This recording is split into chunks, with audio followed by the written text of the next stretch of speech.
Hello everybody, hope you're doing well. Welcome to How the Side Quest Works. We're looking at September. There's a lot to go over in what's happening this month. We'll be breaking things down into some separate videos wherever we can, but yeah, there's a lot of things.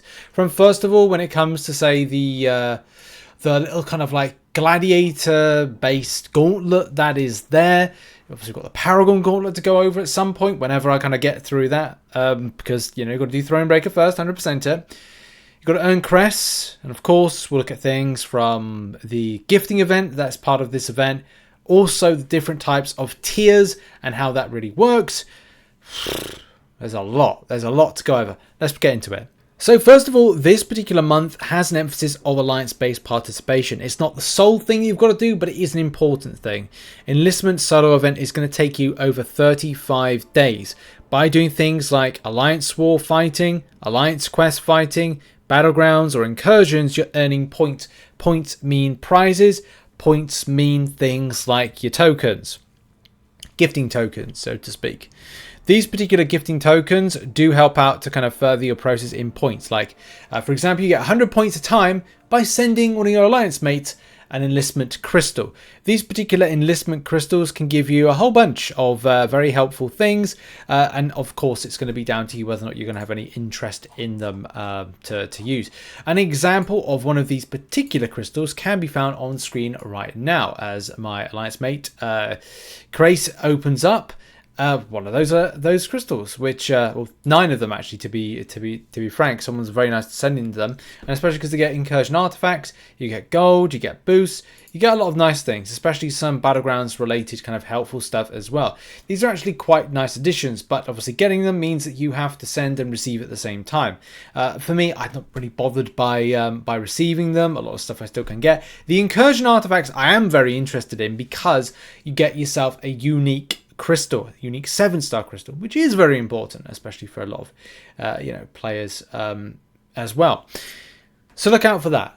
Look, pair up with alliance mates if you want to get involved with this and go, okay, I'll send you 5, you send me 5, maybe save. You could save up for a certain amount, say that you're going to exchange them. It's up to you if you care for these particular things. So that is that. There's also a bit more when it comes to the alliance-based participation, but again, it's just down to like, whether or not you're totally interested in getting involved, because there's objectives. Look, there's also join an alliance and open an enlistment crystal. If you need an enlistment crystal in order to kind of do this one right here, in order to get more of these tickets to then send to other people as well with that one. So that's how that particular one works. And by the way, doing Thronebreaker 100% allows you to get access to the Paragon Gauntlet as well. The part 2 to this particular event is going to be all about Gladiator and the Gladiator Gauntlet. There'll probably be more things that come on throughout the month, which is something to look out for. But the Gladiator Gauntlet solo event is going to be an important thing. Complete Gladiator's Gauntlet, win fights using mutant class champions in arenas, or bonus points. So you want to be able to do that as well. Win fights using mutant class champions in arena, you're going to get 10 points. It's going simple, just go into arena.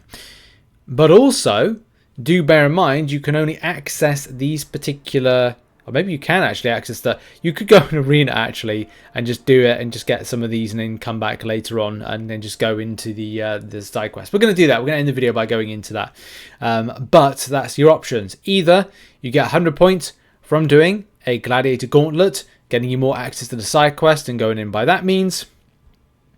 It's totally up to you. Of the various different types of tiers, I guess this is just down to like your own personal perspective of what you want to achieve.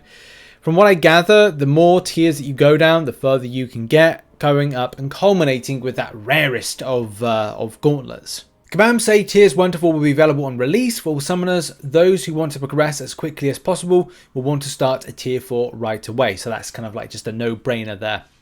And then that unlocks tier 5, and then that unlocks tier 6, and then that unlocks tier 7, etc. up to tier 8. And then it's a case, as Kabam say, that tier 9 is the Gladiator tier. And yes, you can claim rewards from the I Am an Emperor objective chain, so look out for that. And different types of rewards for doing these particular things mean objectives, and of course doing Gauntlet means objectives get done. Objectives get done equal rewards.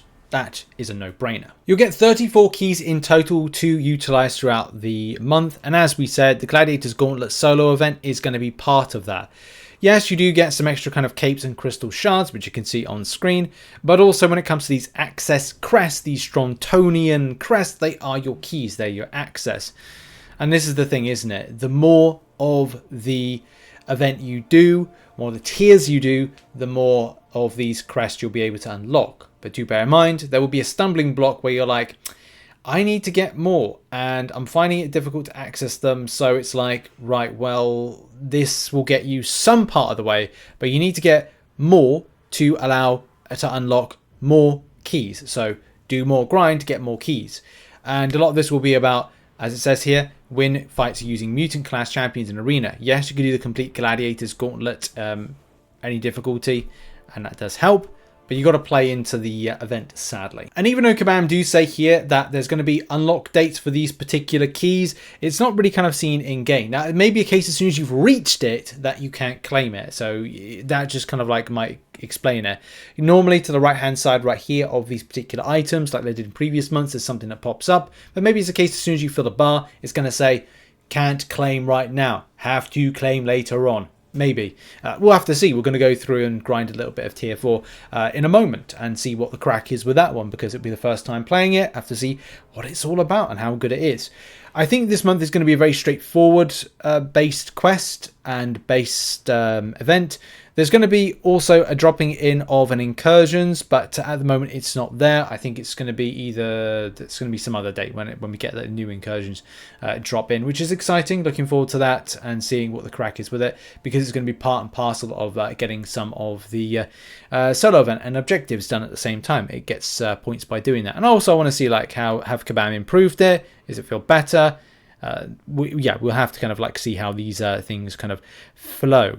Tier 4 is nothing really to be worried about. I just kind of quickly threw in a team, and I didn't actually read the nodes as much as maybe I should have done, because the global is Matador, which is you're not going to get a special a bar of power. That you have to wait for them to throw a special attack for you to get a bar of power, which it's not ideal, I must admit, especially because I'm like, I should have read those particular notes. But using Arcane, just using Archangel for a good chunk of it can be very helpful. I'd say that if there's any particular node that requires you to be concerned, then make sure to prepare for it. But to be honest, tier 4 is nothing really anything to be worried about. I just got to pop up for play Starfield. I now will not be playing Starfield.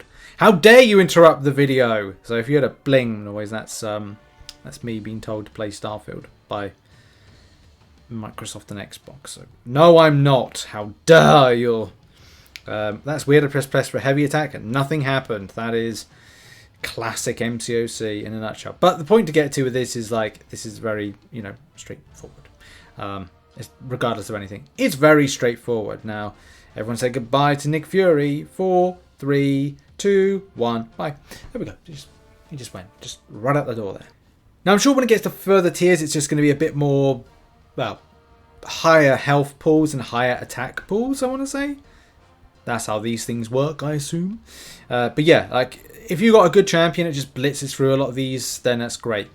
I would say as well, like when it comes to any kind of mutant, you can find a counter. You get 4 champions to choose from. Make sure you choose wisely. I'm not saying it's going to be ridiculously bad, but in earlier tiers, it's going to be relatively straightforward. So good luck to you.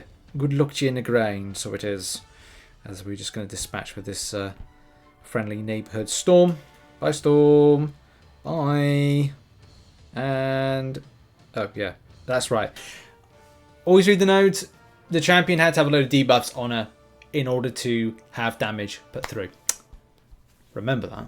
And of course we're going to end up on a Hulk and try and make sure I don't die. That's going to be very important. And he's going to go unstoppable any moment now. We're definitely going to go unstoppable in a moment, I must admit. I'm going to go into that. Yes. See, that's the smart thing there.